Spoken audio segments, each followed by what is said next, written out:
परमहंसास्वादितचरणकमलचिन्मकरन्दाया भक्तजनमानसनिवासाया श्रीरामचन्द्राया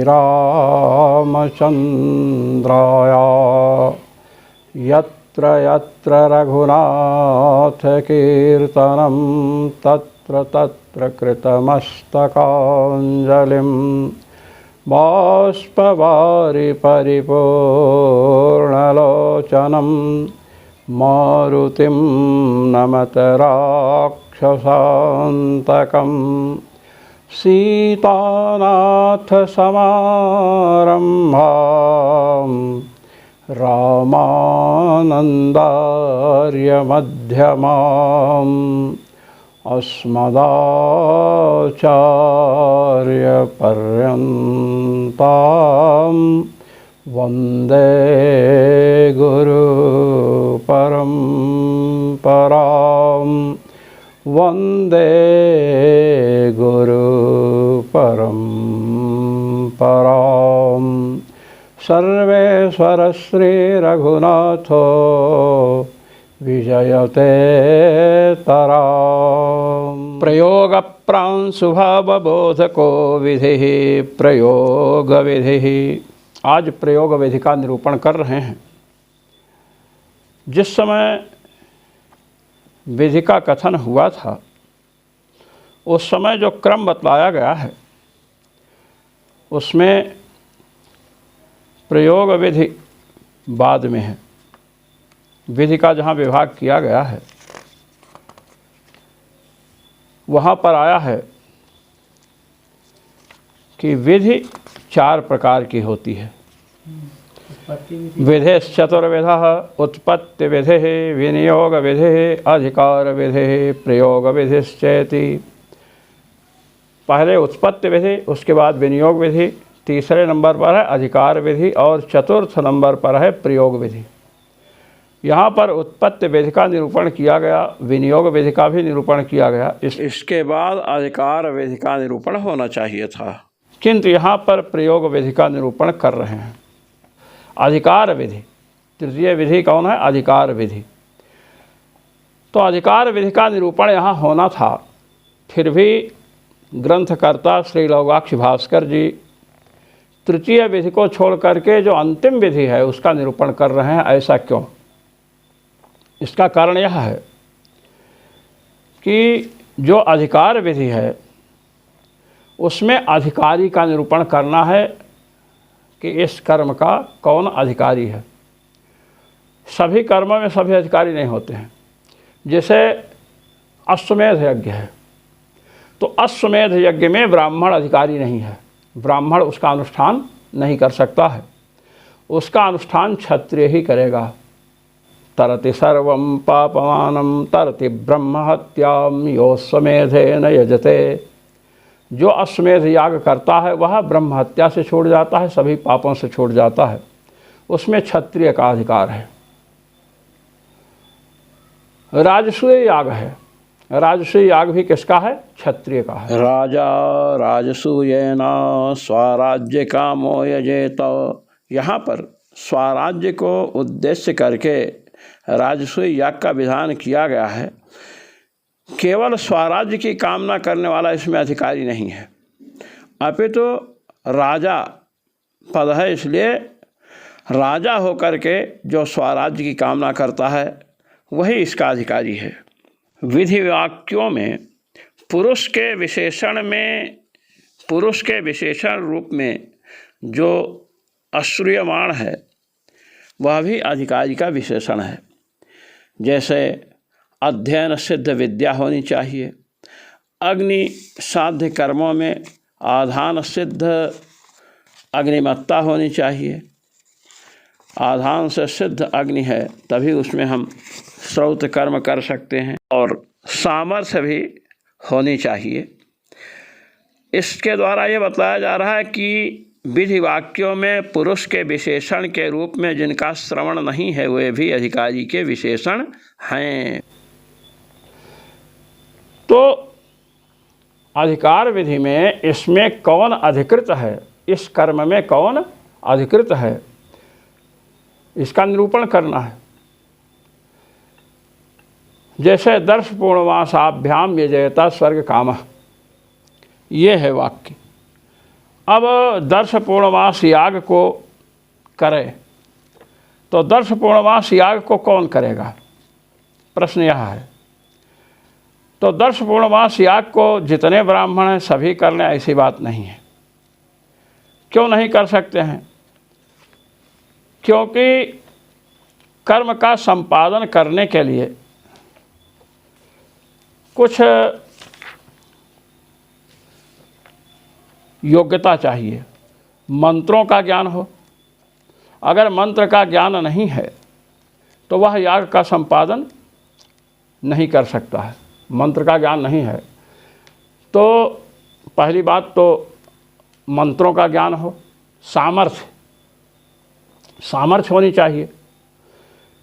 दूसरी बात, वह अधिकृत हो। सामर्थ्य है किंतु अधिकृत ही नहीं है उस कर्म को करने में। जैसे कल्पना कीजिए कि संध्या वंदन गायत्री है, कोई द्विजेतर व्यक्ति है, बहुत बुद्धिमान है, तो सामर्थ्य तो उसमें है,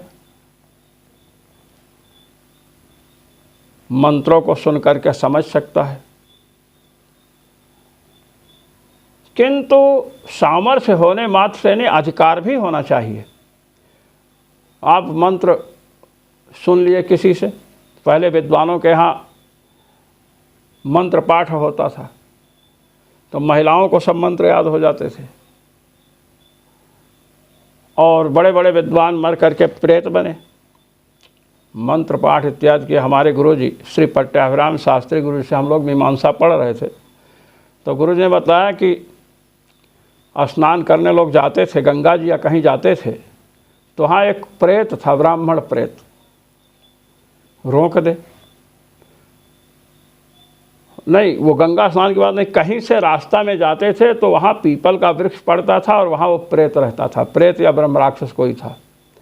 रात को कोई जाए तो वो प्रश्न करता था कि तुम हमसे शास्त्रार्थ करो, नहीं तुमको मार डालेंगे। तो गुरुदेव बतला रहे थे कि इनके गुरुजी को जाना था तो समय अधिक हो गया था, तो लोगों ने रोका, लेकिन कहे कि नहीं हम नहीं मानेंगे, हम जाएंगे। 4-5 छात्र थे, गए। अब तुरंत आवाज़ आई वहाँ कि हमसे शास्त्रार्थ करना पड़ेगा। तो भी संध्या गायत्री वाले विप्र थे, संध्या गायत्री वाले विप्र भूत प्रेत से डरें ये तो संभव नहीं है, राक्षस स्वयं डरते हैं, संध्या गायत्री वालों से राक्षस स्वयं डरते हैं। जिस समय युद्ध में ब्रह्मा जी जाते हैं तो ब्रह्मा जी कुछ नहीं करते हैं, कमंडल का जल लेकर के फेंकते हैं, और उस कमंडल का जल जो है जब राक्षसों पर पड़ता है तो निस्तेज हो जाते हैं। और कमंडल का जल ब्रह्मा जी फेंकेंगे तो गायत्री पढ़ करके जब फेंकेंगे ब्रह्म गायत्री तो निस्तेज हो जाएंगे। भगवान विष्णु शंखनाद करते हैं, उससे वो निस्तेज हो जाते हैं। कमल घुमाने मात्र से निस्तेज हो जाते हैं। तो जब ब्रह्म राक्षस ने कहा कि आप हमसे शास्त्रार्थ कीजिए, कहे ठीक है, हम तो खोजते हैं शास्त्रार्थ करने वाला कोई मिले। कहा हार जाएंगे तो मार डालूंगा, और कहे हार गए तो तुमको इस स्थान को छोड़ना पड़ेगा, आगे किसी को भी परेशान नहीं कर सकते हो, यहाँ छोड़ना पड़ेगा। उसने कहा ठीक है। अंत में जब मंत्र पाठ शुरू हुआ तो गुरुजी के जो गुरुजी थे उनके गुरुदेव ने डांटा उसको, कहा हट मूर्ख कहीं के, ब्रह्म राक्षस हो जाने से सर्वज्ञ हो गए तुम, यहाँ गलत बोल रहे हो। तो चुपचाप आकर शरणागत हुआ। लोग समझते हैं ब्रह्म राक्षस है तो सब कुछ आता होगा, ऐसी बात नहीं है। जितनी विद्या पढ़े हैं उससे एक अक्षर भी आगे नहीं आने वाला है। उस योनि में तो कोई पढ़ाने वाला है नहीं, न तो अधिकार है। जो अधिक तेजस्वी हैं, जप भी करते हैं, अध्ययन भी करते हैं, तो अध्ययन से जप समृद्ध होता है और जप से अध्ययन स्वाध्याय समृद्ध होता है। इसको सिंहवन गुप्ति न्याय कहते हैं। सिंहवन गुप्ति न्याय। सिंह अगर जंगल में रहेगा तो सिंह की सुरक्षा होगी, जंगल में लोग घुसेंगे नहीं, पता नहीं कहाँ से आक्रमण कर दे। और जंगल की भी सुरक्षा शेर से होगी। लोग कहेंगे वहाँ शेर रहता है, लकड़ी काटने मत जाना, नहीं मार डालेगा। तो शेर की सुरक्षा वन से, वन की सुरक्षा शेर से। इसी प्रकार स्वाध्याय जो हम करते हैं, पढ़ते हैं, उसकी सुरक्षा किससे है? जप से। तपस्या से, और तपश्चर्या की सुरक्षा स्वाध्याय से है। उसको उन्होंने पराजित कर दिया। प्रश्न यहाँ पर चल रहा है कि अधिकारी कौन है। तो कोई द्विजेतर प्राणी कहे कि हम भी मंत्र पढ़ लेंगे, हम में सामर्थ्य ये है, तुम्हारा अधिकार नहीं है। क्योंकि जो वैदिक कर्म है, श्रौत कर्म है, उनका परिज्ञान वेदाध्ययन करें। पहले वेदाध्ययन करेंगे तो गुरुमुख से, जब अध्ययन क्या है, गुरुमुखाद उच्चारणानंतरम उच्चारणम अध्ययनम, गुरुमुख से उच्चारण के बाद उच्चारण अध्ययन हो। अब कोई द्विजेतर है जिसका उपनयन ही नहीं हुआ है, वो उच्चारण करे, उससे उच्चारण करे तो ये नहीं। स्वाध्यायो अध्येतव्य, पहले तो उपनयन संस्कार होना चाहिए। 8 वर्षम ब्राह्मणम उपनयित, 8 वर्ष के ब्राह्मण बालक का उपनयन होना चाहिए। 11 वर्षे राजन्यम, 12 वर्ष वैश्यम, 11 वर्ष के क्षत्रिय बालक का और 12 वर्ष के वैश्य बालक का उपनयन संस्कार हो। उपनयन संस्कार में ब्रह्म गायत्री की दीक्षा प्राप्त होती है, मातृदेवो भव पितृदेवो भव इत्यादि की शिक्षा दी जाती है। उसके बाद वेदाध्ययन का अधिकार प्राप्त हुआ। तो वेदाध्ययन का अधिकार प्राप्त हुआ, अब गुरुमुख से उच्चारण हुआ, उसके बाद उच्चारण किया, तो इस प्रकार मंत्रों का संस्कार हुआ। जो हमने पढ़ा है उनका संस्कार हो गया। अब हम उन मंत्रों का प्रयोग कहीं कर सकते हैं। अगर उपनयन संस्कार के बिना किसी ने अध्ययन कर भी लिया, वो अध्ययन नहीं कहा जाएगा, कदाचित चुपके से सुन लिया, तो वो संस्कृत मंत्र नहीं माना जाएगा।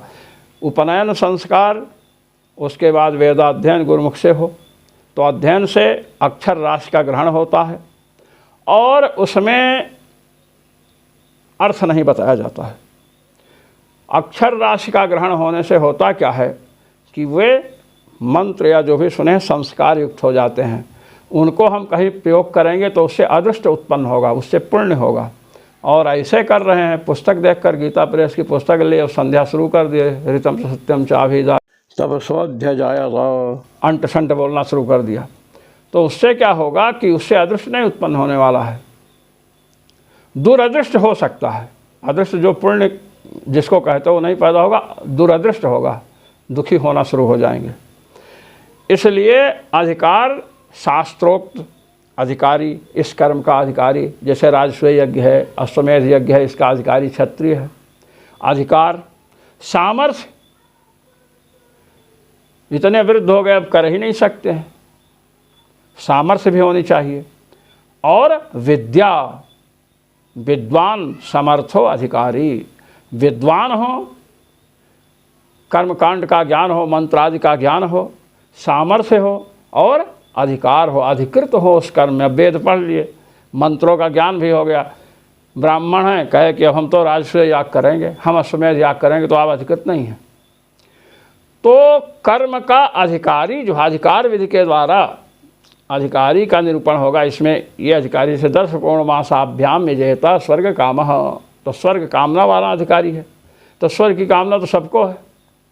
घड़ा बनाने वाला भी चाहता हम स्वर्ग प्राप्त कर लें, तो 10 पूर्णमास कर सकता है क्या? उपनयन नहीं हुआ, विद्याध्ययन नहीं हुआ, आधान सिद्ध अग्नि नहीं है। श्रौत कर्म करने के लिए लौकिक अग्नि की आवश्यकता नहीं है, हमें आधान सिद्ध अग्नि की आवश्यकता है। और अग्नि का आधान ब्राह्मण जो है, वसंते ब्राह्मणो अग्निनादधीत, वसंत काल में ब्राह्मण अग्नि का आधान करे। तो अग्नि का आधान जिसके यहाँ है, आहिताग्नि ही श्रौत कर्म को कर सकता है, तो अन्य लोगों को उसका अधिकार नहीं है, तो उसको ज्ञान ही नहीं होगा, तो वो इच्छा मात्र से कोई अधिकारी नहीं हो जाता है। शास्त्रोक्त अधिकार हो, शास्त्र के द्वारा उसके अधिकार का प्रतिपादन हो रहा हो। अब ब्राह्मण है, अग्निहोत्र करने में अधिकार है, उपनयन ही नहीं हुआ। हमारे यहाँ बतलाएगा कि स्त्री शूद्र को वेद का अध्ययन नहीं कराना चाहिए। स्त्री शूद्र नहीं, देवताओं को भी वेदाध्ययन में अधिकार नहीं है। आपको बात बताएं, क्योंकि वेदाध्ययन में अधिकार उसे है जिसका उपनयन संस्कार वेद के अनुसार होता है। तो वेद के अनुसार ब्राह्मण क्षत्रिय वैश्य इन्हीं तीनों का होगा। अब कोई कहे कि स्त्री भी ब्राह्मणी है, तो हाँ 8 वर्षम ब्राह्मणम उपनयित, ब्राह्मणम अम विभक्ति आई है तो ब्राह्मण पुंस तो विवक्षित है, वहाँ पुंस तो विवक्षित है। जैसे कहा गया पशुना यजेत, पशु से याग करो, तो पशु से याग करना होगा तो पशु कौन होगा, तो छागो वा मंत्र वर्णा, छाग माने बकरा, बकरे का बच्चा। अब वहाँ बकरी नहीं चलेगी, वहाँ पुंस तो विवक्षित है। इसी प्रकार अष्टवर्षम ब्राह्मणम उपनयित इत्यादि में जो ब्राह्मण में पुंस तो है वो पुंस विवक्षित है पुरुष का, तो उपनयन किसका प्राप्त हुआ, पुरुष का, नारी का प्राप्त नहीं है। इस प्रकार उसका अधिकार नहीं, उपनयन तो होगा नहीं। अब उपनयन के बिना वेदाध्ययन नारी नहीं कर सकती है। शूद्र भी ब्राह्मण क्षत्रिय वैश्य 3 वर्णों से बाहर है, उसका भी उपनयन शास्त्र से नहीं प्राप्त है, वह भी वेदाध्ययन नहीं कर सकता है। इसी प्रकार देवता जो इंद्रादि हैं इन्हें भी वेदाध्ययन का अधिकार प्राप्त नहीं है। क्यों? क्योंकि ब्राह्मण क्षत्रिय वैश्य में वो भी नहीं आते हैं। तो हमारे यहाँ लोग समझते हैं स्त्री शूद्रों के साथ पक्षपात किया लोगों ने, द्वेष प्रसाद, ऐसी बात नहीं है। यहाँ तो देवताओं को भी अधिकार नहीं, आप लोग तो देवता कोटि में चले गए। देवताओं को भी वेदाध्ययन में अधिकार नहीं, उपनयन नहीं होने से इनका भी नहीं अधिकार है, तीनों का। और चलिए ब्राह्मण को ले लीजिए, ब्राह्मण क्षत्रिय वैश्य जिसका उपनयन संस्कार नहीं हुआ उसका वेदाध्ययन में अधिकार नहीं है। हम तो ये कह रहे हैं कि उपनयना भावात अध्ययनाधिकार निषिध्यते, उपनयन के अभाव से अध्ययन का अधिकार नहीं है, ये कह रहे हैं। चाहे देवता हो, चाहे पुरुष हो, चाहे ब्राह्मण हो, चाहे क्षत्रिय हो, चाहे वैश्य हो, कोई भी हो, जिसका उपनयन नहीं हुआ उसका वेदाध्ययन में अधिकार नहीं है। तो अधिकार इस कर्म में इसका अधिकार है। तो कर्म कर्म कर्म का बोझ तो होना चाहिए ना, कैसे कर्म किया जाता है, इसके बाद ये करो, इसके बाद ये करो। अब ये नहीं कि क्या बोलते हैं, एक याग आज कर लिए, एक 6 महीने के बाद कर रहे हैं, ऐसा भी नहीं। जैसे कहा प्रहरे प्रहरे असहोच्चारितानि वाक्यानि न शाब्द भोजन का, प्रहर प्रहर में उच्चरित, सवेरे कह दिया गाम और शाम को कह दिया, दोपहर कह दिया आने, अब इससे शाब्दोध होगा क्या? नहीं होगा। इसी प्रकार जो कर्म है, इस कर्म के बाद ये कर्म करो, इस कर्म के बाद ये कर्म करो, एक क्रम निश्चित हो जाए। जब क्रम निश्चित हो जाएगा तब ना इसके बाद ये, इसके बाद ये, इसके बाद ये। चक्रव्यूह जैसे भोजनालय में बैठा दिए, चक्रव्यूह का जैसे निर्माण होता है, गरुड़ व्यूह का।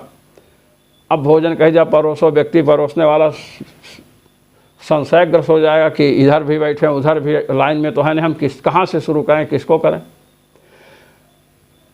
तो कर्म नहीं कर सकता है। तो कर्म का निरूपण पहले हो कि इस कर्म के बाद ये कर्म, इस कर्म के बाद ये कर्म, इतना ज्ञान हो, फिर निश्चय हो कि इसमें अधिकारी कौन है, किसका अधिकार है। तो अधिकार विधि के द्वारा अधिकारी का निरूपण, अधिकारी है इसका, तो ये जब कर्म का ज्ञान हो जाएगा तभी होगा ना। इसलिए लौगाक्षी भास्कर जी प्रयोग विधि जो अधिकार विधि है उसका निरूपण पहले न करके किसका निरूपण कर रहे हैं, प्रयोग विधि का। फल स्वाम्यम अधिकार है, फल का स्वामित्व, फल भोक्तृत्व। तो फल भोक्तृत्व तो बाद में आएगा, पहले फल किससे होता है इसका तो निरूपण पहले हो जाए, इसलिए इन्होंने इसका निरूपण किया है। यह तो सिद्धस्य गतश्चिंतनीया, सिद्ध वस्तु की गति का चिंतन करना चाहिए।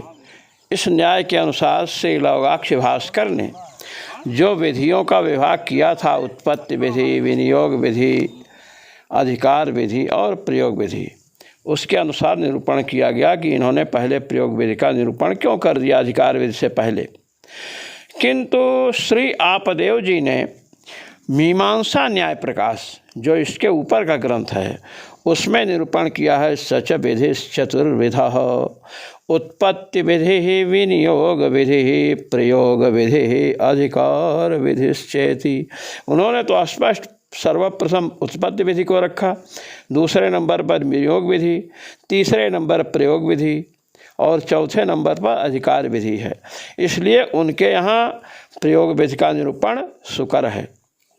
और यहाँ पर श्री लौगाक्षी भास्कर जी के यहाँ चतुर्थ नंबर पर प्रयोग विधि है, इसलिए बीच में अधिकार विधि के पहले निरूपण क्यों किया गया, इसका निरूपण किया गया। हो सकता है कि ग्रंथ का संपादन करते समय किसी के द्वारा प्रकाशन सही न किया गया हो, यह भी कारण हो सकता है। अस्तु, यह पांडुलिपि लेखक का ही प्रमाद हो, कुछ भी हो सकता है। आइए प्रयोग विधि पर चलते हैं। प्रयोग प्रासुभाव बोधको विधि प्रयोग विधि। प्रयोग में जो प्रासुभाव है, आसु, आशुतोष भगवान शिव का नाम है। आसु माने झटित और प्रासु माने एकदम अविलंब, उसके बाद उस कर्म को करना है। ये नहीं कि क्या बोलते हैं, मंत्र जप करने बैठे, गायत्री जप करने बैठे, संध्या करने बैठे, अब संध्या में आपो हिस्सामय हुआ हो गया और उसके बाद किसी ने कहा चाय बन गई है, तो कहा अच्छा चाय पी लेते हैं, चाय पी करके आए। अब ये नहीं होना चाहिए। अब फिर क्या बोलते हैं, सूर्योपास्थान का समय आया, तब तक कोई कहा आकर के गुरुजी फलहारी पकौड़ी बनी है, वो तो ले सकते हैं गायत्री जप के पहले, लो। अब पकौड़ी में लग गए, तो ऐसी संध्या का कोई मतलब नहीं है, समझे कि नहीं। रोगियों को छोड़ करके, रोगियों के लिए तो कोई भी पहले चाय पी ले, जो भी कर लेंगे। जो रोगी नहीं है उनको अपने नियम का पालन करना चाहिए। तो प्रयोग में प्रासुभाव, आसु माने झटित थी, आशुतोष भगवान शिव का नाम। आसु शीघ्रम तुष्यति आशुतोष, जो शीघ्र प्रसन्न होते। आसु माने शीघ्र और प्रासु माने अत्यंत शीघ्र, अविलंब, जैसे संहिता संज्ञा होती है व्याकरण में।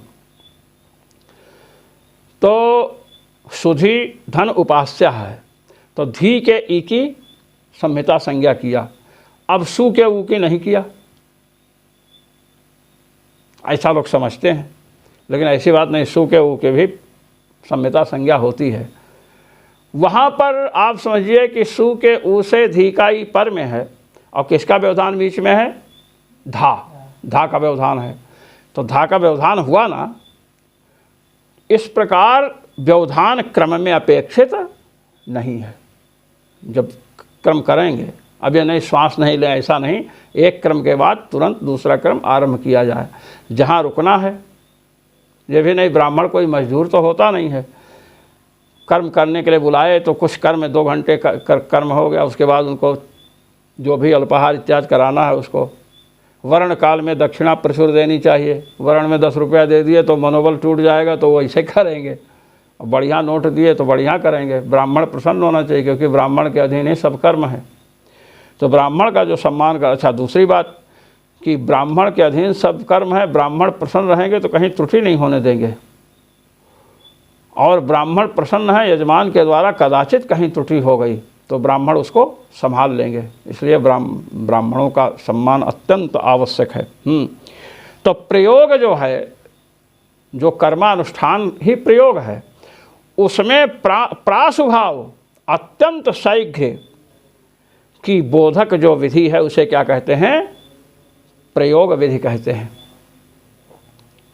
सच अंगवाक्यैकवाक्यतापन्नः प्रधान विधिरेव। कहते हैं कि ये है क्या, कहे प्रधान विधि है वो। प्रयोग विधि क्या है, प्रधान विधि। जैसे दर्श पूर्णमासाभ्याम यजेता स्वर्ग कामः, ये प्रधान विधि है।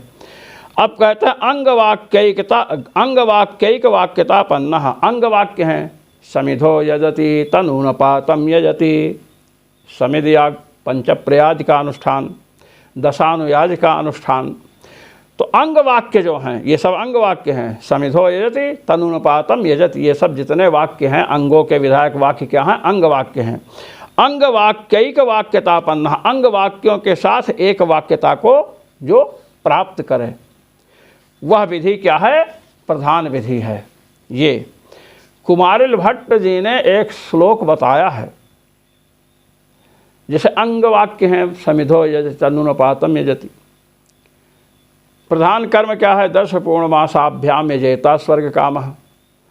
तो इसमें क्रम का भी निर्धारण होगा, प्रयोग विधि के द्वारा क्रम का भी निर्धारण होगा। अब अंग वाक्य जुड़ जाएंगे उससे, इनको करके प्रधान विधि करनी है। तो यहाँ पर बताया अर्थबोधे समाप्तानाम अंगांगित्वाद्यपेक्षया वाक्यानामेक वाक्यत्वं पुनः संहत त्यजायते। मैंने एक दिन कहा था कि महावाक्य साहित्य दर्पण में आया है, यही श्लोक है साहित्य दर्पण में, श्लोक वार्तिक का है, श्री कुमारी भट्ट जी का जो श्लोक वार्तिक है। अर्थ का बोध हो गया। जैसे मैंने एक दिन बताया था, स्योनम ते सदनम कृणोमि घृतस्य धारया सुसेवं कल्पयामि तस्मिन् सीदामृते प्रतिष्ठ व्रीहीणां मेधा सुमनस्य मानः। स्योनम ते सदनम कृणोमि, पुरोडास महाराज मैं आपका सुंदर सदन बना रहा हूँ, बैठने का स्थान। घृतस्य धारया सुसेवं कर, घृत की धारा से उसको सिंचन उंचन कर रहा हूँ। बाटी वाटी रखना है तो घी में रखना चाहिए, पानी में रख दोगे तो गड़बड़ हो गई। पुरोडास वैसे होता है। तस्मिन् सीदामृते, उस अमृतमय आसन पर आप बैठिए। व्रीहीणां मेधसो मनस्य मानः, ये सब पहले चर्चा आ चुकी है। तो पहले तो सदनकरण बतलाया गया मंत्र के प्रथम पंक्ति में, और मंत्र की दूसरी पंक्ति में साधनकरण बतलाया गया। अब पूर्व वाक्य से सदनकरण की प्रतीति हुई और उत्तर वाक्य से साधनकरण की प्रतीति हुई। अब दोनों की एक वाक्यता हो गई, महावाक्य हो गया। सदनकरण और साधनकरण का वो बतलाया। तो अर्थबोधे समाप्ता नाम, अपने अपने वाक्यार्थ बोध में वाक्यार्थ बोध को प्रस्तुत करके वाक्य की शक्ति समाप्त हो गई। अब अंगांगित्वाद्यपेक्षा, कौन अंग है कौन अंगी है, इसकी अपेक्षा में वाक्यों की जो एक वाक्यता होती है, पुनः सम्मत्य जाते, मिल करके जब अंग कौन है कौन अंग, जैसे यहीं पर दर्श पूर्णमासाभ्याम यजेता स्वर्ग कामः, ये वाक्य है, और समिधो यजति तनुनुपातम यजति वाक्य है। तो वो अंग वाक्य है, ये प्रधान वाक्य है, और वह अंग वाक्य है, ये अंगी है, दर्श पूर्णमास विधायक वाक्य। तो अंग और अंगित्व की जब अपेक्षा होगी तो अंग वाक्य जो है अंगी वाक्य से मिलकर मिलेंगे, सम्मत्य जायते, दोनों मिल करके एक महावाक्य बन जाएंगे। यही क्या है, महावाक्य है। वाक्यों की एक वाक्यता महावाक्य में होती है। अब यहाँ पर आइए आप, अंग वाक्यिक वाक्यता पन्नः, अंग वाक्यों के साथ एक वाक्यता। एक वाक्यता माने अंग वाक्य और प्रधान वाक्य दोनों मिल करके एक विशिष्ट कर्म का विधान कर रहे हैं। समिध याग के द्वारा दर्श पूर्णमास याग संपन्न करे, समझे कि नहीं। तो अंग वाक्य के साथ एक वाक्यता को प्राप्त कौन है, दर्श पूर्णमास विधायक वाक्य। इसलिए प्रधान विधि ही क्या होती है, प्रयोग विधि होती है। अंग वाक्यों के साथ इस अंग का अनुष्ठान, इस अंग का अनुष्ठान, इस अंग का अनुष्ठान करके पंच प्रयाज का अनुष्ठान कर, दशानुयाज का अनुष्ठान करके फिर ये जा करके ऐसा ऐसा करो। दर्श में भी 3 याग होते हैं, पूर्णमास में भी 3 याग होते हैं। तो अंगों से एक अपूर्व उत्पन्न होगा, अंगों से एक अपूर्व होगा। और जब दर्श में तीनों यागों का संपादन करेंगे तो उनसे समुदायापूर्व होगा। और पूर्णमास के 3 यागों का संपादन करेंगे, एक एक याग से एक एक अपूर्ण होगा ना, तो समुदायापूर्व, तीनों समुदाय से एक अपूर्व, वो तीनों समुदाय से, और वो मिलकर के एक परमापूर्व जो फल का संपादन करेगा। ये कहते हैं साही सांगम प्रधानम अनुष्ठाप्य, हाँ, साही सांगम प्रधानम अनुष्ठापयन विलंबे प्रमाणाभावाद अविलंबा पर पर्यायम प्रयोग प्रासुभावम विधत्ते। कहते हैं प्रयोग विधि, सामान्य प्रयोग विधि। प्रयोग विधि क्या करती है, प्रधानम अनुष्ठापयन, सांगम प्रधानम अनुष्ठापयन, सांग अंगों के सहित प्रधान का अनुष्ठान बताती है। ये एक वाक्यतापन है ना अंग वाक्यों के साथ। तो अब अंग वाक्यों के साथ एक वाक्यतापन्न विधि प्रयोग विधि है, तो बताएगी कि ये अंग का अनुष्ठान करो, फिर प्रधान का अनुष्ठान करो, वही बता रहे हैं। सांगम प्रधानम अनुष्ठापयन, सांग जो प्रधान कर्म है उसका अनुष्ठान बताती हुई। विलंबे प्रमाणाभावात, विलंब में कोई प्रमाण नहीं है, इसलिए अविलंबा पर पर्यायम प्रयोग प्रासुभाव। वैसे प्रयोग प्रासुभाव क्या है, प्रयोग में प्रासुभाव शीघ्रता क्या है कहते हैं अविलंबा अपर पर्याय, अविलंब का अपर पर्याय, विलंब कहते हैं देर को, अविलंब माने देर का अभाव, विलंब का अभाव, वही प्रयोग प्रासभाव है, उसका वो विधान करती है। न च तद अविलंबेपि प्रमाणाभाव इति वाच्यम, कहते हैं न च तद अविलंबेपि प्रमाणाभाव इति वाच्यम, कहते इति न वाच्यम, कहते अविलंब में भी प्रमाणाभाव है। ये होता है ना, अविलंबा अपर पर्यायम विधत्ते, अविलंब का अपर पर्याय, अविलंब ही अपर पर, प्रयोग प्रासभाव, प्रयोग में शीघ्रता का मतलब क्या है, अविलंबता, इसका विधान किया। अब शंका कर रहे हैं, ये कह रहे हैं तद अविलंबेपि प्रमाणाभावः, पहले बताया ना विलंबे प्रमाणाभावात्, विलंब में कोई प्रमाण नहीं है। तब किसी ने कहा कि तद अविलंबेपि प्रमाणाभावः, विलंब में कह रहे हो कोई प्रमाण नहीं है, हम कहते हैं अविलंब में भी तो कोई प्रमाण नहीं है, आप कह रहे हो विलंब में कोई प्रमाण नहीं, इसलिए अविलंब का विधान कर रही है। प्रयोग प्रासभाव क्या है, अविलंब। तो ये कह रहे हैं कि अविलंब में भी तो कोई प्रमाण नहीं है कि अविलंब से उसका अनुष्ठान करो, इसमें भी कोई प्रमाण नहीं। कहते नच को अन्वय वाच्यम के साथ लगाना, ना को, कहते तद अविलंबे अपि प्रमाणाभावः, जैसे आपने कहा विलंब में कोई प्रमाण नहीं है, सांग कर्म का अनुष्ठान करना है, एक अंग का अनुष्ठान, फिर दूसरे अंग का अनुष्ठान, फिर जा कर के प्रधान कर्म का अनुष्ठान किए।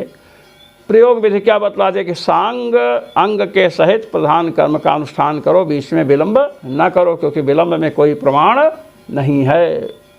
इसलिए अविलंब रूपी जो प्रयोग प्रासभाव है, प्रयोग की शीघ्रता, उसका विधान कर रही है। यहाँ पर कहा कि तद अविलंबेपि प्रमाणाभावः, जैसे विलंब में कोई प्रमाण नहीं, उससे अविलंब में भी तो कोई प्रमाण नहीं है। हम तो एक समिध याग का अनुष्ठान करके जाके सोएंगे, किसी ने कहा हम जाकर आराम करेंगे, अविलंब में भी कोई प्रमाण नहीं है कि उसके बाद अनुष्ठान को वही करें।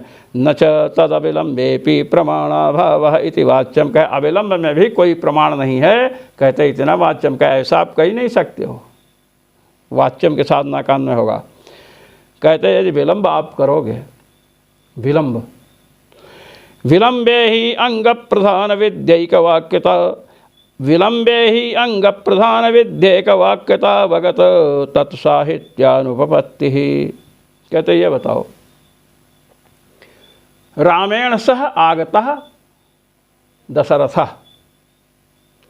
राम के साथ दशरथ जी आए, तो राम जी के साथ दशरथ जी आए, तो दशरथ जी तो हो गए प्रधान, और रामायण में तृतीया है, सहयुक्ते अप्रधान है, अप्रधान में तृतीया होती है, गौण में अंग, तो राम जी अंग है, तो राम जी साथ में आएंगे तब ना अंगांगी भाव बनेगा। दशरथ जी आ गए, राम जी वहाँ क्या बोलते हैं ससुराल में, कहे हम 6 महीने रहेंगे तब जाएंगे अयोध्या, तो साहित्य बनेगा? नहीं बनेगा। विलंब अगर हुआ तो साहित्य उपपन्न नहीं हो सकता है। सहभाव, साहित्य माने सहभाव। विलंबे ही अंग प्रधान विद्येक वाक्यता अवगत तत्साहित्यानुपपत्ति ही। कहे आप कह रहे हो कि अविलंब में भी कोई प्रमाण नहीं है, आपने ही कहा ना, हमने कहा कि ऐसा नहीं कह सकते। क्यों?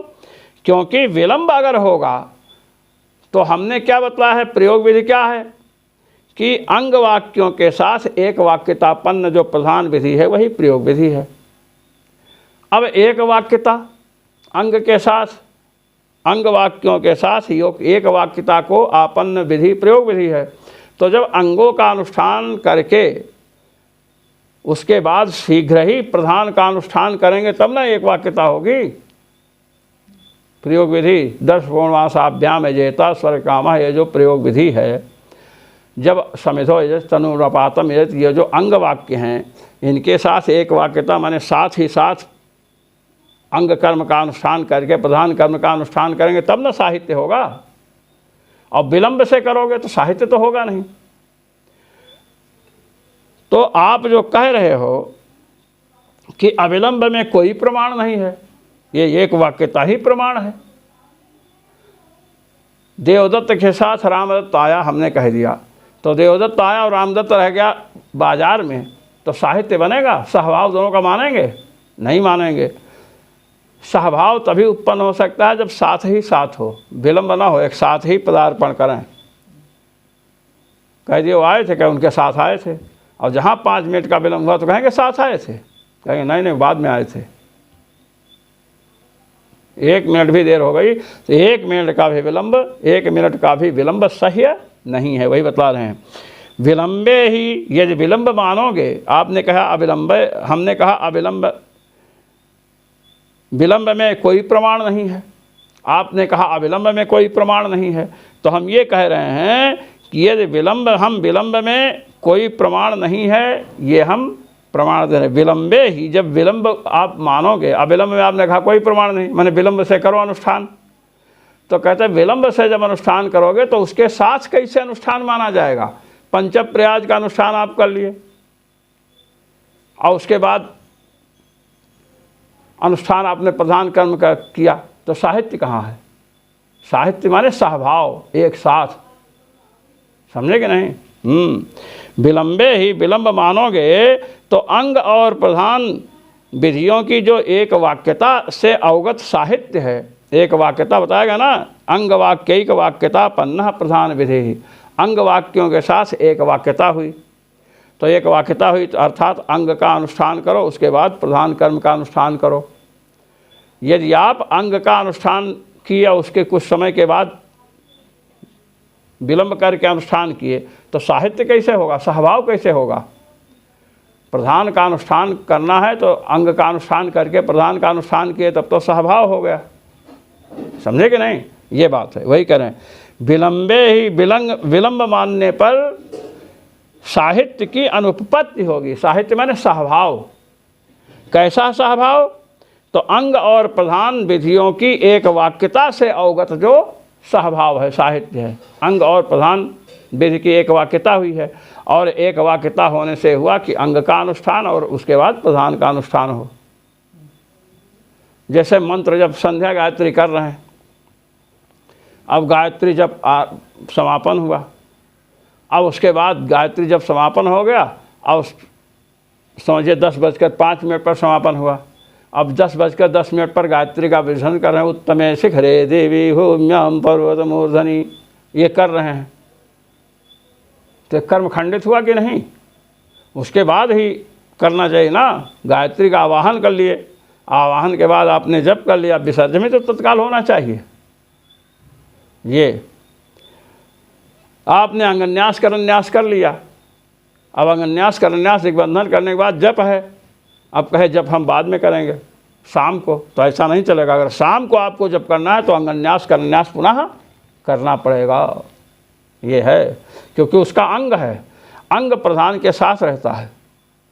कुछ लोग क्या करते हैं कि अनुष्ठान में बैठे, गायत्री का अनुष्ठान, अब अंगन्यास करन्यास सब कर लिए, ऋष्यादिन्यास हो गया, दिग्बंधन हो गया, अब जप पूर्ण हो गया, उसके बाद 1 घंटा विश्राम करके फिर उनको गायत्री जप करना है। कल्पना कीजिए, नहीं बैठ सकते हैं, तो 1 घंटे के बाद फिर जब शुरू करेंगे तो उस समय उनको अंगन्यास करन्यास दिग्रक्षण इत्यादि करना ही पड़ेगा, क्योंकि अंगन्यास करन्यास क्या हैं, जप के अंग हैं। तो अंग प्रधान के साथ रहेगा तब ना अंग रहेगा। ये बता रहे हैं, विलंबे ही अंग प्रधान विधि एक वाक्यता अवगत तत्साहित्यानुपत्ति।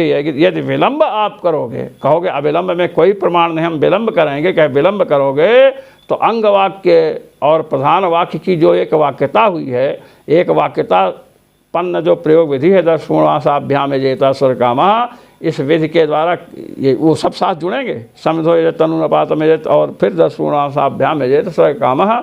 ये जो एक वाक्यता है, एक वाक्यता से क्या बताया गया कि एक अंग के बाद दूसरा अंग, तीसरा अंग और जो भी अंग है करते हुए प्रधान कर्म कीजिए। कुछ उत्तर अंग भी हो सकते हैं, उनको भी करना पड़ेगा, समझे कि नहीं। ये सहभाव है, ये सहभाव की अनुपपत्ति हो जाएगी यदि विलंब करेंगे। इसलिए अविलंब में यही प्रमाण है, एक वाक्यता, अंग वाक्य विधिवाक्य की जो एक वाक्यता हुई है, एक वाक्यता के कारण जो साहित्य माने सहभाव कर्मों का अवगत हुआ है, वही प्रमाण है कि विलंब नहीं होना चाहिए। अविलंब में वही प्रमाण है। कह रहे हैं आगे, विलंबेन क्रियमाणयोः पदार्थयोः इदम अनेन सह कृतम इति साहित्य व्यवहाराभावात्। कह विलंब से जो कर्म हुआ, जिसे मान लीजिए ब्राह्मण सत्कार किया, विप्राय उनका सम्मान किया, हस्तपाद आदि का प्रक्षालन किया और उसके 2 घंटे के बाद भोजन करवाया,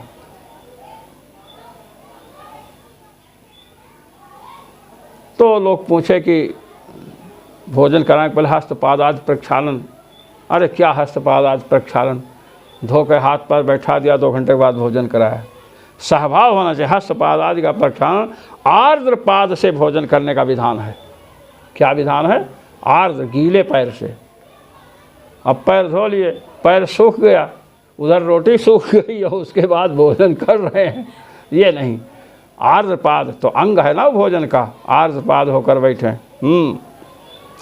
विलंब से क्रियमाण जो पदार्थ हैं उनमें इदम अनेन सह कृतम, ये इसके साथ किया गया, ऐसा व्यवहार प्रामाणिकों का नहीं है। विलंब से अगर हुआ, गाम गाम आनय हमने बोल दिया तो साथ में उच्चारण है, गाम के साथ उच्चारण हो। अब हमने गाम बोल दिया इस टाइम और सवेरे बोला आनय, तो स्वभाव हुआ? नहीं हुआ। तो ये कह रहे हैं विलंबेन क्रियमाणयोः पदार्थयोः, विलंब से क्रियमाण किए जाने वाले जो पदार्थ हैं, कर्म हैं, उनमें इदम अनेन सह कृतम, यह इसके साथ किया गया है, इति साहित्य व्यवहाराभावात्, ये इसके साथ किया गया है, इस प्रकार साहित्य का सहभाव का व्यवहार प्रामाणिकों का नहीं है, नहीं है। सच अविलंबो नियते क्रमे अश्रीयमाणे भवति, वह अविलंब कब होगा? जब नियते क्रमे आश्रीयमाणे भवति, क्रम का नैयत्य हो, ये किए, ये कर्म किए, इसके बाद ये कर्म किए, इसके बाद ये कर्म, इसके बाद ये कर्म, 4 कर्म हैं। अब निश्चित क्रम है, पहले ये, उसके बाद दूसरे ये, तीसरा ये, चौथा ये। तो जब नियत क्रम होगा तब तो अविलंब होगा। अब आपको क्रम का निश्चित नहीं, इसके बाद ये कि इसके बाद ये निश्चित नहीं, तब तो सोचेंगे ये करें कि वो करें, कहीं ये करें तो ये न गड़बड़ हो जाए। महाभारत में कसाई एक चिरकारी था, क्या नाम था? चिरकारी, एक शिष्य था। तो गुरु जी कह दें कि जा करके तुमको कंदमूल लाना है, तब बैठे और बैठ करके सोचे कि कंदमूल लाने को गुरु जी ने कहा है तो हमको जाना चाहिए, क्योंकि गुरु की आज्ञा गरियसी, गुरु और आज्ञा गरियसी, गुरु की आज्ञा गरियसी होती है, और वहाँ जाएंगे तो हमको बड़ी सावधानी रखनी पड़ेगी। ऐसे घंटों सोचता रहे। एक दिन गुरु जी ने कहा मेरी पत्नी का वध कर दो। नाराज़ हुए पत्नी पर, कहे चिरकारी मेरी पत्नी का वध कर दो। अब कह करके चले गए स्नान करने। अब बुद्धि शुद्ध हुई गंगा जी का दर्शन होने से, कह रहे मैंने क्या कर दिया, पत्नी के वध की। हे चिरकारी तुम्हारा नाम सार्थक सिद्ध हो, मैंने चिरम विलंबेन कार्यम करो चिरकारी, चिरेण विलंब से कार्य करते हो, आज ये सिद्ध हो जाए, नहीं मार डालोगे पत्नी को, थोड़ी समस्या खड़ी हो जाएगी। आए वो विचार कर रहा था मारूं कि ना मारूं, गुरु जी की आज्ञा माननी चाहिए, गुरु पत्नी है नहीं मानना चाहिए, यही सब। आए तो कहे ठीक है आज तुम चिरकारी थे, मेरी पत्नी बच गई, नहीं तो समाप्त कर दिया होता। समझे कि नहीं? तो ये कह रहे हैं कि विलंब कहाँ होगा? जहाँ क्रम का निश्चय नहीं होगा। इसके बाद ये करना, इसके बाद ये करना। अब क्रम आपको निश्चय नहीं, 10 काम दे दिया गया, अब आप सोचें कि पहले ये करें कि पहले ये करें, चित्त में विक्षेप आ जाएगा। और बता दिया इसके बाद ये, इसके बाद ये, इसके बाद ये, तो आप धड़ कर लाएंगे। तो वही बता रहे हैं, साचा अविलंब प्रयोग प्रासुभाव रूप जो अविलंब है वह कब होगा? जब क्रम, नियत क्रम, निश्चित क्रम का आश्रय लेंगे। और निश्चित क्रम भी वही बताती है, कौन? प्रयोग विधि। अन्यथा ही क्रम नियत नहीं है, क्रम निश्चित नहीं है। अन्यथा माने क्रम नैयत्या भावे, क्रम का नैयत्य नहीं है, निश्चितता नहीं है। किम एतदनंतरम एतत् कर्तव्यम एतदनंतरम व, किम एतद अनंतरम एतत् कर्तव्यम, इसके बाद ये करें, एतदनंतरम वा, या इसके बाद में ये करें, इसके बाद में ये करें कि इसके बाद में ये करें। क्या हुआ कि एतदनंतरम, जैसे ये है 4 दवा रख दिया रोगी के पास, रख कर चला गया और कहा कि भोजन के बाद लेना है। क्या वो हमारे साथ प्राय होता है। तो अब ये हुआ कि ये दवा लें फिर वो लें कि उस दवा को लेने के पहले ये लें, अब लीजिए। फिर कहेंगे कोई भी मत लो यार, निश्चित नहीं है यहाँ, समझे कि नहीं। तो ये कहते हैं अन्यथा माने क्रम की निश्चितता जब तक नहीं होगी तो किम एतदनंतरम एतद करते में, इसके बाद ये करें कि इसके बाद ये करें, ये संदेह हो जाएगा। इसलिए किम एतदनंतरम एतद कर्तव्यम एतद अनंतरम वा इति प्रयोग विक्षेप आपत्ति। प्रयोग में विक्षेप की आपत्ति आ जाएगी। इस क्रम में इसको करें तब ये करें कि इसको करें तब ये करें। पूर्व में जो कर्म करना है उसको करके इसको करें कि पश्चिम में जो कर्म करना है इसको करके इसको करें। लीजिए प्रयोग विक्षेप, विक्षिप्त चित्त हो गया ना, तो प्रयोग में विक्षेप आ जाएगा। प्रयोग संपन्न नहीं हो सकता विक्षेप आने पर। अतः प्रयोग विधिरेव स्वविधेय प्रयोग प्रासुभाव सिद्ध्यर्थम नियतम क्रमम अपि पदार्थ विशेषणतया विधत्ते। लौवाक्य भास्कर जी कह रहे हैं इसलिए प्रयोग विधि ही स्वविधेय, उसके द्वारा प्रयोग विधि के द्वारा, विधेय क्या है प्रयोग प्रासुभाव, प्रयोग प्रासुभाव के सिद्धि के लिए कि प्रयोग में विलंब ना हो, इसलिए वो क्रम का भी विधान करते हैं, नियतक क्रम के, इसके बाद ये, इसके बाद ये, इसके बाद ये करो, प्रयोग विधि। नहीं तो प्रयोग विक्षेप हो जाएगा, इसके बाद ये करें कि इसके बाद ये करें। पदार्थ विशेषणतया, पदार्थ का विशेषण होने से, पदार्थ का एतत् अयम पदार्थः एतत् काले अनुष्ठेयः, अयम पदार्थः एतत् काले अनुष्ठेयः ये, या एतदनंतरम अनुष्ठेयः ये। अतएव अंगानां क्रमबोधको विधि प्रयोग विधिरित्यपि लक्षणम। कहते हैं तो प्रयोग का नैयत्य, प्रयोग के क्रम में नैयत्य बता दी, प्रयोग के क्रम में नियतता, इसके बाद ये, इसके बाद ये, इसके बाद ये। तो प्रयोग में निश्चित क्रम की बोधिका भी कौन होती है, प्रयोग विधि। इसलिए ये भी लक्षण है क्या, अंगानाम क्रमबोधको विधि प्रयोग विधि। अंगों के क्रम की बोधिका जो विधि है, विधि शब्द पुल्लिंग है, इतना ध्यान रखना चाहिए। अंगों के क्रम, जैसे आत्मा शब्द को लोग स्त्री समझते हैं, इनकी आत्मा निकल गई, ये हिंदी जगत वाले बोलते हैं, नहीं तो संस्कृत जगत बोला इनका आत्मा निकल गया, समझे। वो समझते हैं जैसे क्या बोलते हैं बालिका वैसे आत्मा। एक जगह शास्त्रार्थ हो रहा था, नैयायिक थे, वैयाकरण थे, तो नैयायिक ने कहा अस्माकू नाम नैयायिके साम अर्थरि तात्पर्यम न तो शब्दरी। अस्माकू नाम नैयायिके साम। वैयाकरण ने पूछा अस्माकम होता है, कथम अस्माकू नाम, अस्माकू नाम कैसे अस्माकम होता है। तो कहा यथा भानु नाम तथा अस्माकू नाम। कहे वाह, नैयायिके साम आपने कहा, नैयायिका नाम होना चाहिए बहुवचन में, बाल का नाम जैसे कह, नहीं, यथा सर्वेशाम तथा नैयायिके साम के अर्थरि तात्पर्य, अर्थे तात्पर्य होना चाहिए, शब्दे नत शब्दे के, यथा भ्रातरि तथा अर्थरि, यथा पितरि तथा शब्दरि। तो ये अजीर्ण पांडित्य नहीं चलता है, समझे कि नहीं, दृष्टांत से काम नहीं सिद्ध होता है। तो अंगों का क्रम बोधक जो विधि है वह क्या है, प्रयोग विधि है।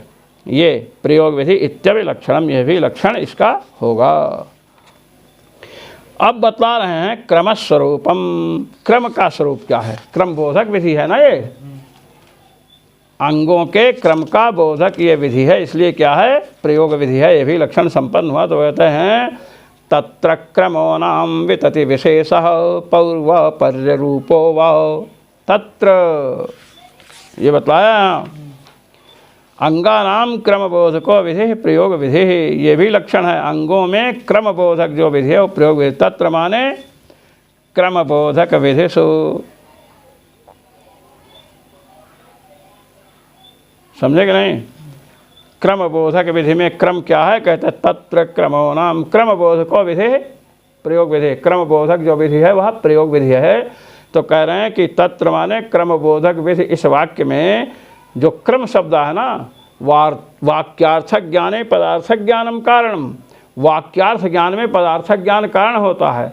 घटम आने ये वाक्य है, तो घटम आने से घट लाओ ये कौन समझेगा? जिसको घटम का पता है, आने का पता है। तो पदार्थ पद घटम है, आने पद है, तो पदार्थ का पद के अर्थ का ज्ञान होना चाहिए ना। तो वही कह रहे हैं कि अंगानाम क्रम बोधको विधि प्रयोग विधि, अंगों के क्रम का बोधक जो विधि है वह प्रयोग विधि है। तो ये जो वाक्य है अंगानाम क्रम बोधको विधि प्रयोग विधि, इसमें घटकतया अवयव रूप से क्या प्रविष्ट है? क्रम। तो कोयम क्रम पदार्थ है। ये क्रम पदार्थ क्या है? क्रम क्या वस्तु है? तो बता दें तत्र क्रमो नाम वितति विशेषः। क्रम कहते हैं वितति, वितति माने विस्तार, वितति माने विस्तार, विस्तार विशेष। इसके बाद ये, इसके बाद ये, इसके बाद ये, इसके बाद ये, तो विस्तार हुआ कि नहीं? कहे कि विस्तार तो जो पहले करना उसको बाद में करो, जो बाद में करना उसको पहले कर दो, उसमें भी तो विस्तार हो गया। विस्तार तो हुआ, समय लगा, कर्म बड़ा हो गया। कहते हैं इसलिए कहे पौर्वापर रूपो हुआ, पौर्वापर रूप, ये पूर्व में, ये अपर बाद में, पौर्वापर रूप, ये पहले ये बाद में, पौर्वापर रूप क्रम है, ये बतलाया। अब कह रहे हैं श्रुत्यादि षट प्रमाणानि, तत्र षट प्रमाणानि, क्रमबोधक 6 प्रमाण हैं। क्रम क्या है? पौर्वापर रूप क्रम है, तो उसका बोधक प्रमाण कितने हैं? 6। श्रुति अर्थ पाठ स्थान मुख्य प्रवृत्त्याख्यानि।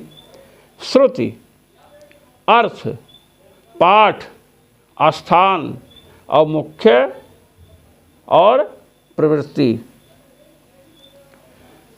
ये नाम है इनका। क्या है? पहला श्रुति, दूसरा अर्थ, तीसरा पाठ, चौथा स्थान, पांचवा मुख्य और छठा क्या है? प्रवृत्ति। ये आख्यान माने नामानि, ये नाम हैं। 6 प्रमाणों के यही नाम हैं। श्रुति लक्षण आइए। तत्र क्रम पर वचनम श्रुति ही। कहते हैं तत्र माने ये जो 6 प्रमाण प्रस्तुत किए हैं। देखिए पहले क्या आया था? विनियोग विधि में अंगत्व बोधक कितने प्रमाण थे? 6। श्रुति लिंग वाक्य प्रकरण स्थान समाख्या। अब यहाँ प्रयोग विधि आई है। प्रयोग विधि क्या है? अंगानाम क्रम बोधको विधि प्रयोग विधि, अंगों के क्रम का बोधक जो विधि है वो प्रयोग विधि है। क्रम को वितत विशेष बतलाया, पौर्वापर रूप बतलाया। अब यहाँ पर 6 प्रमाण हैं। पौर्वापर रूप क्रम के बोधक कितने प्रमाण हैं? 6। श्रुति अर्थ पाठ स्थान मुख्य और प्रवृत्ति। अब इन 6 में जो पहला श्रुति प्रमाण है इसको कह रहे हैं तत्र क्रम पर वचनम श्रुति ही। क्रम परक जो वचन है वह श्रुति प्रमाण है। तच्च द्विविधम, वो 2 प्रकार का है। केवल क्रम परम तद विशिष्ट पदार्थ परम चेति। एक तो केवल क्रम का बोध कराएगी श्रुति। क्रम पर वचनम श्रुति ही, क्रम परक जो वचन है, वचन माने वाक्य, वे श्रुति वाक्य हैं। तद द्विविधम, वो 2 प्रकार के हैं। केवल क्रम परम, एक श्रुति ऐसी होगी केवल क्रम का ही बोध कराएगी और कुछ नहीं। और तद विशिष्ट पदार्थ परम, एक श्रुति होगी ऐसी जो क्रम विशिष्ट पदार्थ का बोध कराएगी। 2 प्रकार की, एक केवल क्रम का बोध और एक क्रम विशिष्ट पदार्थ का बोध। तत्र कहे उनमें देखिए, क्रम परक को देखिए। वेदम कृत्वा वेदिम करोति इति केवल क्रम परम वेदिकरणादेर वचनांतर प्राप्तत्वात्। कहते हैं वेदम कृत्वा वेदिम करोति। वेद कहते हैं कुश की मुष्टि होती है। कुश की मुष्टि देखें? अरे आपको हम बताते हैं, ये देखिए, ये कुश की मुष्टि, ये गायत्री जप में काम में आता है। इसको ब्रह्मदंड कहते हैं।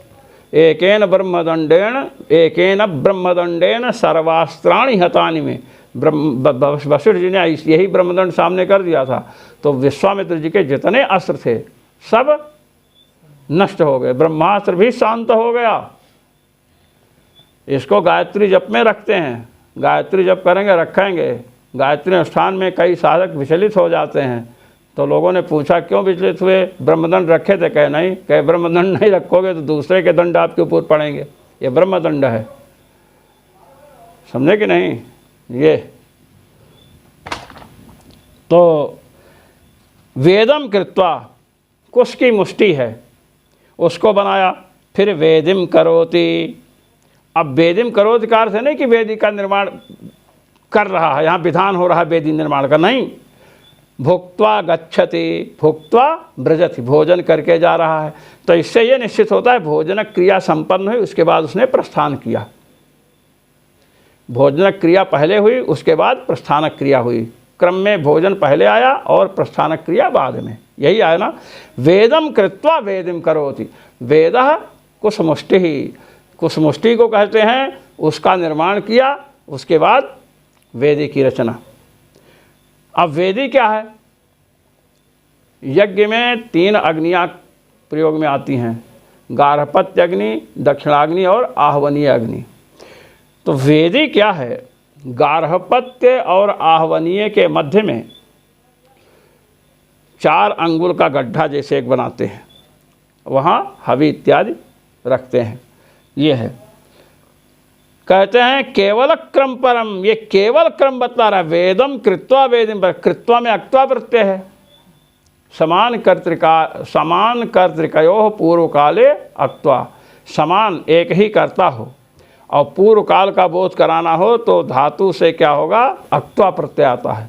भुक्त्वा, गत्वा, समझे कि नहीं? भुक्त्वा ब्रजति, जो यह भोजनम करोति सायो प्रस्थानम करोति। देवदत्ता भुक्त्वा ब्रजति, देवदत्त भोजन करके जा रहा है। तो भोजन करके अक्त्वा प्रत्यय, कर्ता एक ही है, गमन क्रिया का कर्ता, भोजन क्रिया का कर्ता एक है। तो पूर्व काल का बोध कराना जिसमें होगा उसमें अक्त्वा प्रत्यय होगा। तो भोजन क्रिया का पूर्व में बोध कराना, इसलिए भुक्त्वा प्रयोग हुआ, समझे कि नहीं। तो वेदम कृत्वा, वेद मुष्टि का पहले निर्माण हुआ, उसके बाद वेदी का निर्माण। तो यहाँ क्रम बतलाया गया, पहले कुशमुष्टि का निर्माण, उसके बाद वेदी का निर्माण, वही बता रहे हैं। केवल क्रम परम, केवल क्रम बताया गया, पहले कुशमुष्टि का निर्माण करो, बाद में वेदी का। वेदीकरणादेर केवल क्रम परम है, केवल क्रम परक है ये श्रुति। वेदीकरणादेर वचनांतर प्राप्तत्वात्, के वेदीकरण का विधान नहीं है, वेदी भी बनाओ, के वेदीकरण वचनांतर से दूसरे वाक्यों से प्राप्त है, जो किसी से प्राप्त होता है उसका विधान नहीं होता है। वषट् कर्तुः प्रथम भक्ष इति तु क्रम विशिष्ट पदार्थ परम, वषट् कर्तुः प्रथम भक्ष। अब यहाँ पर देखिए, यहाँ पर वषट् कर्ता, वषट्कार करने वाला यहाँ होता है, कौन है? वषट् कर्तुः प्रथम भक्ष। आपकी कौन टीका है? आपकी टीका का नाम क्या है? क्या चीज? आप बोलिए, ऐसा हमको भी सुनाई पड़ा। हाँ हाँ, चलिए। वषट् कर्तुः प्रथम भक्षः, वषट् कर्तुः प्रथम भक्षः। यहाँ पर भक्ष से किसका भक्षण है? तो सोम का भक्षण है। सोम माने सोमरस का भक्षण है। और प्रथम भक्षः, भक्ष के पहले कौन पद है? प्रथम पद है। तो यहाँ पर प्राथम में विशिष्ट, समझे कि नहीं? वषट्कार करने वाला कौन है? वषट्कार जो ऋग्वेद का ऋत्विक है, समझे कि नहीं? तो ऋत्विक वषट्कार करने वाला है, तो ऋत्विक के लिए प्रथम भक्षण का विधान है। सोमरस का प्रथम भक्षण वो करे, और उसके बाद उद्गाता अध्वर्य इत्यादि वो भी करें। तो वषट् कर्तुः प्रथम भक्षः, यहाँ पर प्रथम भक्षः, प्राथम में विशिष्ट भक्षण का विधान है। प्राथम में विशिष्ट, प्रथम भक्षण कौन करेगा? वषट्कार करने वाला ऋत्विक। तो वसट कर्तुः प्रथम भक्षा, यहाँ क्रम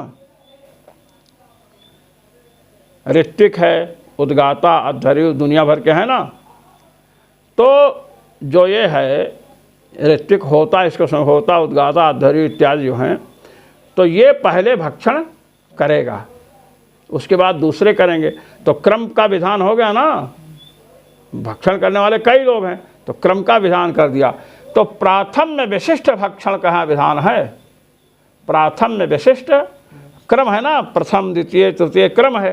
तो प्राथम में जो क्रम है, प्रथम जो क्रम है, प्राथम में क्रम विशिष्ट किसका विधान है? भक्षण का। वही बता रहे हैं, वसट कर्तुः प्रथम भक्षा इति। तो क्रम विशिष्ट पदार्थ परम क्रम, प्राथम्य रूप जो क्रम है उससे विशिष्ट पदार्थ कौन है? भक्षण पदार्थ है। ये विशिष्ट पदार्थ परक है, केवल कर्म परक नहीं, अपितु विशिष्ट पदार्थ, क्रम विशिष्ट पदार्थ का यहाँ विधान है। एक प्रसरता भंग भयेन भक्षानुवादेन क्रममात्रस्य विधातुम अशक्यत्वात्। कहते हैं एक प्रसरता भंग भयेन, एक प्रसरता भंग भयन, एक वाक्यता का भंग हो जाएगा। अगर आप कहो कि भक्षण का विधान है और भक्षण का अनुवाद करके प्राथम में क्रम का विधान है, अगर ऐसा कहेंगे केवल क्रम का विधान है और भक्षण का विधान है, तो वसट कर्तुः प्रथम भक्षः, यहाँ पर एक देखिए वाक्य भेद क्या होता है?